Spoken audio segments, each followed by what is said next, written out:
এত ঠান্ডা, তার মধ্যে সূর্য উঠছে না, দেখতে পাচ্ছেন। তো চলুন আজকে ব্লগে শুরু করি কি রান্না হচ্ছে।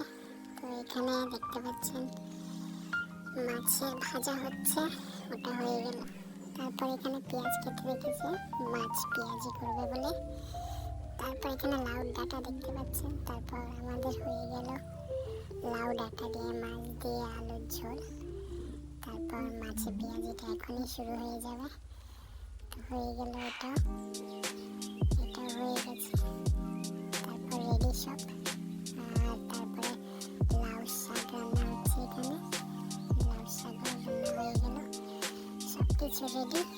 এখন লাঞ্চ করতে যাব আমরা সব।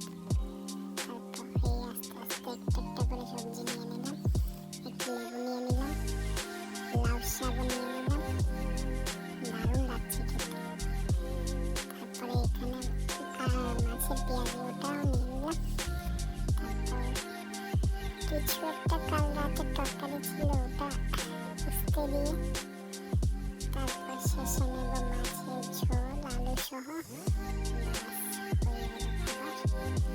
এই